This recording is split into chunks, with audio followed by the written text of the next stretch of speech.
Hello friends, welcome to Megashree's kitchen. ಇವತ್ತಿನ special ಬಿಸಿ ಬಿಸಿಯಾದ ಬಿಸಿ ಬೇಳೆ ಬಾತ್ ಯಾವ ರೀತಿ ಮಾಡೋದು ಅಂತಂದ್ಬಿಟ್ಟು ತೋರಿಸ್ಕೊಡ್ತಾ ಇದ್ದೀನಿ. ಮಾರ್ನಿಂಗ್ ಬ್ರೇಕ್ಫಾಸ್ಟ್ಗೆ ಈ ರೀತಿಯಾಗಿ ಬಿಸಿ ಬಿಸಿಯಾಗಿ ಬಿಸಿ ಬೇಳೆ ಬಾತ್ನ ಒಂದು ಸಲ ಟ್ರೈ ಮಾಡಿ ನೋಡಿ. ತುಂಬಾನೇ ರುಚಿಯಾಗಿರುತ್ತೆ ಟೇಸ್ಟ್ ತಿನ್ನೋದಿಕ್ಕೆ. ಯಾವುದೇ ತರಹದ ಇನ್ಸ್ಟೆಂಟ್ ಬಿಸಿಬೇಳೆ ಬಾತ್ ಮಸಾಲಾ ಪೌಡರ್ನ ಯೂಸ್ ಮಾಡದೆ ಆವಾಗಿಂದ ಆವಾಗ ಮನೇಲೆ ಬಿಸಿಬೇಳೆ ಬಾತ್ ಮಸಾಲಾನ ರೆಡಿ ಮಾಡಿಕೊಂಡು ಬಿಸಿ ಬಿಸಿಯಾಗಿ ಈ ರೀತಿಯಾಗಿ ಬಿಸಿಬೇಳೆ ಬಾತ್ನ ನೀವು ಖಂಡಿತ ಮನೇಲಿ ಒಂದ್ಸಲ ಟ್ರೈ ಮಾಡಿ ನೋಡಿ. ತುಂಬಾನೇ ರುಚಿಯಾಗಿ ಬರುತ್ತೆ ಟೇಸ್ಟ್. ಬನ್ನಿ ಈ ಬಿಸಿ ಬಿಸಿ ಆಗಿರುವಂತಹ ಬಿಸಿಬೇಳೆ ಬಾತ್ ಯಾವ ರೀತಿ ಮಾಡೋದು ಅಂತಂದ್ಬಿಟ್ಟು ನೋಡೋಣ. ಮೊದಲು ಹುಣಸೆಹಣ್ಣನ್ನ ನೆನೆಸ್ಕೋಬೇಕು. ಹಾಗಾಗಿ ನಾನು ಇಲ್ಲೊಂದು ಬೌಲಲ್ಗೆ ಒಂದು ಚಿಕ್ಕ ನಿಂಬೆ ಹಣ್ಣಿನ ಸೈಜ್ ಆಗೋಷ್ಟು ಹುಣಸೆಹಣ್ಣು ತಗೊಂಡಿದ್ದೀನಿ. ಈ ಹುಣಸೆಹಣ್ಣು ಮುಳುಗೋಷ್ಟು ನೀರನ್ನ ಸೇರಿಸ್ಕೊಂಡು ಒಂದು 10 ನಿಮಿಷ ಹುಣಸೆಹಣ್ಣನ್ನ ನೆನೆಸ್ಕೋಬೇಕು. ಇವಾಗ ಪಕ್ಕಕ್ಕೆ ಇಟ್ಕೊಂಡು ನಾನಿಲ್ಲಿ ಕುಕ್ಕರಲ್ಗೆ 1 ಕಪ್ ಆಗುವಷ್ಟು ಮಸೂರಿ ರೈಸ್ ತಗೊತಾ ಇದ್ದೀನಿ. 1 ಕಪ್ ಅಕ್ಕಿ ಬಂದು 250 ಗ್ರಾಮ್ ಆಗೋಷ್ಟು ಆಗುತ್ತೆ. ಯಾವ ಕಪ್ಪಲ್ಲಿ ಅಕ್ಕಿ ತಗೊಂಡಿದ್ದೀರೋ ಸೊ ಅದೇ ಕಪ್ಪಲ್ಲಿ 1 ಕಪ್ ಅಕ್ಕಿಗೆ ಬಂದು 1 ಕಪ್ ಆಗುವಷ್ಟು ತೊಗರಿ ಬೇಳೆ ಹಾಕ್ಕೋಬೇಕು. ಆವಾಗ್ಲೇನೆ ಬಿಸಿಬೇಳೆ ಬಾತ್ ಟೇಸ್ಟ್ ಅನ್ನೋದು ತುಂಬಾ ಚೆನ್ನಾಗಿ ಬರುತ್ತೆ. ಕೆಲವ್ರು ಏನ್ ಮಾಡ್ತಾರೆ ಅಂತಂದ್ರೆ 1 ಕಪ್ ಅಕ್ಕಿಗೆ ಅರ್ಧ ಕಪ್ ಆಗುವಷ್ಟು ಬೇಳೆ ಹಾಕ್ಕೊಂತಾರೆ. ಅಷ್ಟೊಂದು ಚೆನ್ನಾಗಿರೋದಿಲ್ಲ ಟೇಸ್ಟ್. ಸೊ 1 ಕಪ್ಗೆ 1 ಕಪ್ ಬೇಳೆ ಹಾಕ್ಕೋಬೇಕು. ನೀಟಾಗಿ ಅಕ್ಕಿ ಬೇಳೆನ ವಾಶ್ ಮಾಡ್ಕೊಂಡಿದ್ದಾದ್ಮೇಲೆ ಒಂದು ಅರ್ಧ ಕಪ್ ಆಗುವಷ್ಟು ಬಟಾಣಿ, ಅರ್ಧ ಕಪ್ ಆಗುವಷ್ಟು 1 ಇಂಚಲ್ಲಿ ಕಟ್ ಮಾಡ್ಕೊಂಡಿರುವಂತ ಬೀನ್ಸ್, ಹಾಗೇನೆ ಒಂದು ದೊಡ್ಡ ಸೈಜ್ ಅಲ್ಲಿ ಇರುವಂತ ಕ್ಯಾರೆಟ್ ನ ಸಹ ಸಣ್ಣದಾಗಿ ಕಟ್ ಮಾಡ್ಬಿಟ್ಟು ಹಾಕೊಂತಾ ಇದ್ದೀನಿ. ಅರ್ಧ ಕಪ್ ಆಗುವಷ್ಟು ಆಲೂಗಡ್ಡೆನ ಸಹ ಸಣ್ಣದಾಗಿ ಕಟ್ ಮಾಡ್ಬಿಟ್ಟು ನೀಟಾಗಿ ವಾಶ್ ಮಾಡ್ಬಿಟ್ಟು ಹಾಕೊಂತಾ ಇದ್ದೀನಿ. ಒಂದು ಅರ್ಧ ಟೀ ಸ್ಪೂನ್ ಆಗುವಷ್ಟು ಅರಿಶಿನ, 2 ಟೀ ಸ್ಪೂನ್ ಆಗುವಷ್ಟು ಎಣ್ಣೆ ಸಹ ಹಾಕೊಂತಾ ಇದ್ದೀನಿ. ಈಗ ಯಾವ ಕಪ್ಪಲ್ಲಿ ಅಕ್ಕಿ ಬೇಳೆ ತಗೊಂಡಿದ್ದೀರೋ ಸೊ ಅದೇ ಕಪ್ಪಲ್ಲಿ ನಾನಿಲ್ಲಿ 6 ಕಪ್ ಆಗುವಷ್ಟು ನೀರು ಹಾಕೊಂತಾ ಇದ್ದೀನಿ. ಅಂದ್ರೆ 1 ಕಪ್ಗೆ 3 ಕಪ್ ಆಗುವ ಹಾಗೆ 1 ಕಪ್ ಬೇಳೆ 1 ಕಪ್ ಅಕ್ಕಿ ತಗೊಂಡಿದ್ದೀರಲ್ವಾ, ಹಾಗಾಗಿ 2 ಕಪ್ಗೆ ನಾನಿಲ್ಲಿ 6 ಕಪ್ ಆಗುವಷ್ಟು ನೀರನ್ನು ಹಾಕೊಂಡು ನೀಟಾಗಿ ಮಿಕ್ಸ್ ಮಾಡ್ಕೋಬೇಕು. ಮಿಕ್ಸ್ ಮಾಡ್ಕೊಂಡಿದ್ದಾದ್ಮೇಲೆ ಇದ್ರಲ್ಗೆನೆ ರುಚಿಗೆ ತಕ್ಕಷ್ಟು ಕಲ್ಲುಪ್ಪನ್ನ ಸಹ ಹಾಕೊಂಡು ಮತ್ತೊಂದ್ಸಲ ನೀಟಾಗಿ ಮಿಕ್ಸ್ ಮಾಡ್ಕೋಬೇಕು.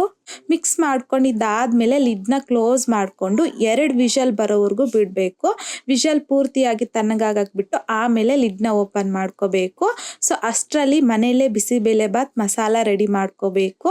ಹಾಗಾಗಿ ನಾನಿಲ್ಲಿ ಪ್ಯಾನಲ್ಗೆ 1 ಟೇಬಲ್ ಸ್ಪೂನ್ ಆಗುವಷ್ಟು ಎಣ್ಣೆ, ಒಂದು 1/4 ಟೀ ಸ್ಪೂನ್ ಆಗುವಷ್ಟು ಮೆಂತ್ಯ, 2 ಇಂಚ್ ಆಗುವಷ್ಟು ಚಕ್ಕೆ, ಹಾಗೇನೆ 3 ರಿಂದ 4 ಏಲಕ್ಕಿ, 4 ರಿಂದ 5 ಲವಂಗ, ಹಾಗೇನೆ ಒಂದು ಅರ್ಧ ಟೀ ಸ್ಪೂನ್ ಆಗುವಷ್ಟು ಬ್ಲಾಕ್ ಪೆಪ್ಪರ್, 2 ಟೀ ಸ್ಪೂನ್ ಆಗುವಷ್ಟು ಕಡಲೆಬೇಳೆ, ಹಾಗೇನೆ 1.5 ಟೀ ಸ್ಪೂನ್ ಆಗುವಷ್ಟು ಉದ್ದಿನ ಬೇಳೆನ ಸಹ ಹಾಕ್ಕೊಂತಾ ಇದ್ದೀನಿ.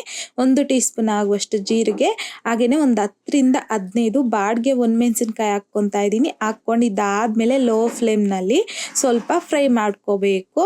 ಸೊ ಇದಕ್ಕೆ ಎಲ್ಲಾನು ಒಂದೇ ಸಲ ಹಾಕಿ ಫ್ರೈ ಮಾಡ್ಕೋಬಾರ್ದು. ಒಂದೊಂದು ಇಂಗ್ರೀಡಿಯೆಂಟ್ ಒಂದೊಂದ್ ಸಲ ಹಾಕಿ ಫ್ರೈ ಮಾಡ್ಕೋಬೇಕು. ಈಗ ಇದ್ರಲ್ಗೆನೆ ಒಂದು 2.5 ಟೇಬಲ್ ಸ್ಪೂನ್ ಆಗುವಷ್ಟು ಧನಿಯಾ ಕಾಳು ಹಾಕ್ಕೊಂತಾ ಇದ್ದೀನಿ. ಹಾಗೇನೆ ಕರಿಬೇವು 1-2 ರೆಪ್ಪೆ ಹಾಕೊಂಡು ಮಿಕ್ಸ್ ಮಾಡ್ಕೊಂತ ಲೋ ಫ್ಲೇಮ್ ನಲ್ಲಿ ಫ್ರೈ ಮಾಡ್ಕೋಬೇಕು.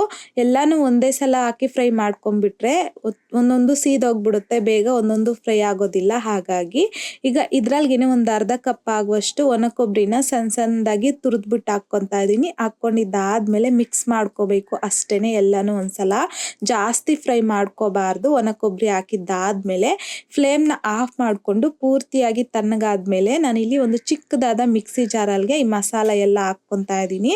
ಹಾಕೊಂಡಿದ್ದಾದ್ಮೇಲೆ ಇದನ್ನ ಸ್ಮೂತ್ ಆಗಿ ಎಷ್ಟು ಸಾಧ್ಯವಾಗುತ್ತೋ ಅಷ್ಟು ಪುಡಿ ಮಾಡ್ಕೊಂಡ್ ತಗೋಬೇಕು. ಸೊ ಇದ್ರಲ್ಗೆ ಒಣ ಕೊಬ್ಬರಿ ಹಾಕಿರ್ತೀರಲ್ವಾ, ಸೊ ಹಾಗಾಗಿ ಅದ್ರಲ್ಲಿ ಇರುವಂತ ಎಣ್ಣೆ ಅಂಶ ಬಿಟ್ಕೊಂಡು ಈ ರೀತಿಯಾಗಿ ಸ್ವಲ್ಪ ಮುದ್ದೆ ಟೈಪ್ ಆಗುತ್ತೆ, ಪರವಾಗಿಲ್ಲ, ಏನಾಗೋದಿಲ್ಲ. ಈ ರೀತಿಯಾಗಿ ಬಿಸಿಬೇಳೆ ಬಾತ್ ಮಸಾಲಾನ ರೆಡಿ ಮಾಡ್ಕೊಂಡಿದ್ದಾದ್ಮೇಲೆ ಪಕ್ಕಕ್ಕೆ ಇಟ್ಕೊಳ್ಳೋಣ. ಈಗ ನೋಡಿ ಇಲ್ಲಿ ಬೇಳೆ, ತರಕಾರಿ ಹಾಗೇನೆ ಅಕ್ಕಿ ಸಾಫ್ಟ್ ಆಗಿ ಬೆಂದಿದೆ. 2 ವಿಷಲ್ ಬಂದಾದ್ಮೇಲೆ ಪೂರ್ತಿಯಾಗಿ ತಣ್ಣಗಾಗಕ್ ಬಿಟ್ಟು ಆಮೇಲೆ ಲಿಡ್ ಅನ್ನ ಓಪನ್ ಮಾಡ್ಕೊಂಡು ಒಂದ್ಸಲ ನೀಟಾಗಿ ಮಿಕ್ಸ್ ಮಾಡ್ಕೋಬೇಕು. ತರಕಾರಿ ಇದೆ ಅಂತಲ್ಲ, ನೀವು ಬೇರೆದು ಸಹ ಹಾಕ್ಕೋಬಹುದು, ನಿಮ್ಗೆ ಯಾವ್ದು ಇಷ್ಟ ಆಗುತ್ತೋ ಅದು. ಒಂದ್ಸಲ ಈ ರೀತಿ ನೀಟಾಗಿ ಮಿಕ್ಸ್ ಮಾಡ್ಕೊಂಡಿದ್ದಾದ್ಮೇಲೆ ಇದ್ರಿಗೆ ಒಗ್ಗರಣೆ ಹಾಕ್ಕೋಬೇಕು. ಹಾಗಾಗಿ ನಾನಿಲ್ಲಿ ಪ್ಯಾನಲ್ಗೆ 2 ಟೇಬಲ್ ಸ್ಪೂನ್ ಆಗುವಷ್ಟು ತುಪ್ಪ ಹಾಕ್ಕೊಂತಾ ಇದ್ದೀನಿ. ತುಪ್ಪ ಜೊತೆಯಲ್ಲಿನೇ 1-2 ಟೇಬಲ್ ಸ್ಪೂನ್ ಆಗುವಷ್ಟು ಗೋಡ ಗೋಡಂಬಿನ ಸಹ ಹಾಕ್ಕೊಂಡು ಲೋ ಫ್ಲೇಮ್ನಲ್ಲಿ ಗೋಡಂಬಿ ಸ್ವಲ್ಪ ಲೈಟ್ ಗೋಲ್ಡನ್ ಕಲರ್ ಬರೋವರೆಗೂ ಫ್ರೈ ಮಾಡ್ಕೋಬೇಕು. ನೋಡಿ ಈ ರೀತಿಯಾಗಿ ಲೈಟ್ ಗೋಲ್ಡನ್ ಕಲರ್ ಬಂದಾದ್ಮೇಲೆ ಈ ಗೋಡಂಬಿನ ತೆಗೆದು ಒಂದು ಬೌಲ್ಗೆ ಹಾಕಿ ಪಕ್ಕಕ್ಕೆ ಇಟ್ಕೊಳ್ಳಿ. ಲಾಸ್ಟಲ್ಲಿ ಇದು ಗಾರ್ನಿಷ್ಗೋಸ್ಕರ ನಾನಿಲ್ಲಿ ಗೋಡಂಬಿನ ಫ್ರೈ ಮಾಡ್ಕೊಂಡಿದ್ದೀನಿ.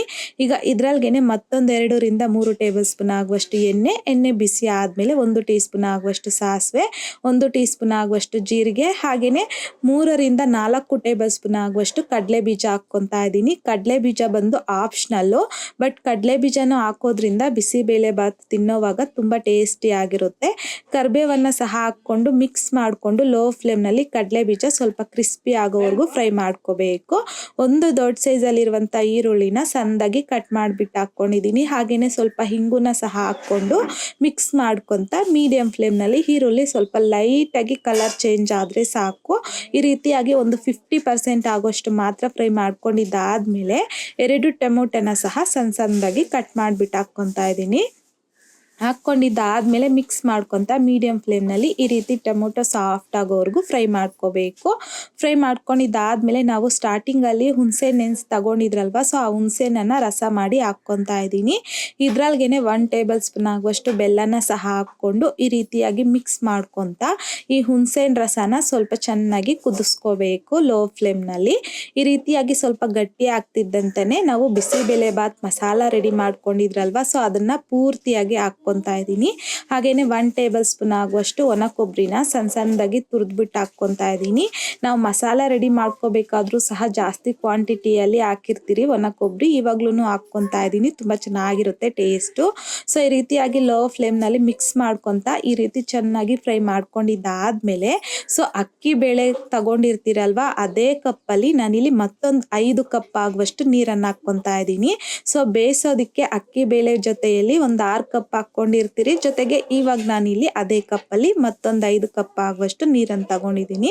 ಪರ್ಫೆಕ್ಟ್ ಆಗಿ ಸರಿ ಹೋಗುತ್ತೆ ಈ ಕ್ವಾಂಟಿಟಿಯಲ್ಲಿ ನೀವು ಬಿಸಿಬೇಳೆ ಬಾತ್ನ ಮಾಡಿದ್ರೆ. ಈಗ ಇದ್ರಲ್ಗೆನೆ ತರಕಾರಿ ಬೇಳೆ ಅಕ್ಕಿ ಬೇಯಿಸ್ಬಿಟ್ಟು ತೆಗ್ದುಕೊಂಡಿದ್ರಲ್ವಾ, ಸೊ ಅದನ್ನ ಹಾಕ್ಕೊತಾ ಇದ್ದೀನಿ. ಸೊ ನಾವು ಅಕ್ಕಿ ಬೇಳೆ ಜೊತೆಯಲ್ಲಿ ತಣ್ಣೀರು ಹಾಕ್ಬಿಟ್ಟು ಬಿಸಿಬೇಳೆ ಬಾತ್ನ ರೆಡಿ ಮಾಡ್ಕೊಂಡ್ರೆ ಸಪ್ಪೆ ಬಂದ್ಬಿಡುತ್ತೆ, ಟೇಸ್ಟ್ ಅನ್ನೋದು ಅಷ್ಟೊಂದು ಚೆನ್ನಾಗಿರೋದಿಲ್ಲ.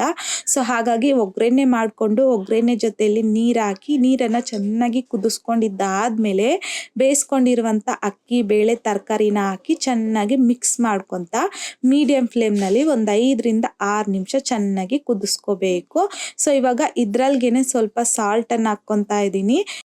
ಆಲ್ರೆಡಿ ನಾವು ತರಕಾರಿ ಬೇಳೆ ಅಕ್ಕಿ ಬೇಯೋ ಜೊತೆಯಲ್ಲಿನೇ ಸ್ವಲ್ಪ ಉಪ್ಪು ಹಾಕಿರ್ತೀರಲ್ವ, ಸೊ ಹಾಗಾಗಿ ಟೇಸ್ಟ್ ನೋಡಿಕೊಂಡು ಇವಾಗ ಸಾಲ್ಟ್ ಸ್ವಲ್ಪ ಅಡ್ಜಸ್ಟ್ ಮಾಡ್ಕೋಬೇಕು.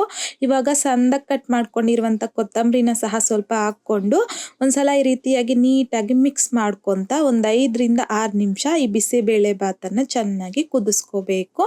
ನೋಡಿ ಈ ಕನ್ಸಿಸ್ಟೆನ್ಸಿಯಲ್ಲಿ ಇರಬೇಕು, ತುಂಬ ಗಟ್ಟಿಯಾಗೂ ಇರಬಾರ್ದು, ತುಂಬ ನೀರಾಗೂ ಇರಬಾರ್ದು ಬಿಸಿಬೇಳೆ ಬಾತ್. ಈ ರೀತಿಯಾಗಿ ರೆಡಿ ಮಾಡ್ಕೊಂಡಿದ್ದಾದ್ಮೇಲೆ ಫ್ಲೇಮ್ನ ಆಫ್ ಮಾಡಿಕೊಂಡು ಬಿಸಿ ಬಿಸಿಯಾಗಿ ಸರ್ವ್ ಮಾಡ್ಕೊಳ್ಳಿ. ತುಂಬಾನೇ ಟೇಸ್ಟಿಯಾಗಿರುತ್ತೆ ತಿನ್ನೋದಕ್ಕೆ. ಸೊ ಈ ವಿಧಾನದಲ್ಲಿ ನೀವು ಖಂಡಿತ ಮನೇಲಿ ಟ್ರೈ ಮಾಡಿ ನೋಡಿ, ತುಂಬ ಟೇಸ್ಟಿಯಾಗಿ ಬರುತ್ತೆ. ಸೊ ಇದ್ರ ಜೊತೆಯಲ್ಲಿ ಮೇಲ್ಗಡೆ ಸ್ವಲ್ಪ ತುಪ್ಪ ಹಾಗೇನೆ ಇದ್ರ ಕಾಂಬಿನೇಷನ್ ಅಲ್ಲಿ ಬಂದು ಖಾರ ಬೂಂದಿ ಜೊತೆಗೆ ಸರ್ವ್ ಮಾಡ್ಕೊಂಡ್ರೆ ತುಂಬಾನೇ ರುಚಿಯಾಗಿರುತ್ತೆ. ಸೊ ಈ ರೀತಿಯಾಗಿ ನೀವು ಮನೆಯಲ್ಲಿ ಟ್ರೈ ಮಾಡಿದ್ದಾದ್ಮೇಲೆ ನಿಮಗೂ ಸಹ ಟೇಸ್ಟ್ ಬಿಸಿಬೇಳೆ ಬಾತ್ ಯಾವ ರೀತಿ ಬಂತಂದ್ಬಿಟ್ಟು ಕಮೆಂಟ್ ಬಾಕ್ಸಲ್ಲಿ ಕಮೆಂಟ್ ಮಾಡಿ, ಲೈಕ್ ಮಾಡಿ, ಹಾಗೆಯೇ ನಿಮ್ಮ ಫ್ರೆಂಡ್ಸ್ ಆ್ಯಂಡ್ ಫ್ಯಾಮಿಲಿ ಜೊತೆಗೆ ಶೇರ್ ಮಾಡಿ. ಮತ್ತಷ್ಟು ಈಸಿ ಆ್ಯಂಡ್ ಸಿಂಪಲ್ ಕ್ವಿಕ್ ರೆಸಿಪೀಸ್ಗೋಸ್ಕರ ದಯವಿಟ್ಟು ನೀವಿನ್ನೂ ನಮ್ಮ ಚಾನಲ್ನ ಸಬ್ಸ್ಕ್ರೈಬ್ ಮಾಡಿಲ್ಲ ಅಂತಂದರೆ ಸಬ್ಸ್ಕ್ರೈಬ್ ಮಾಡಿ.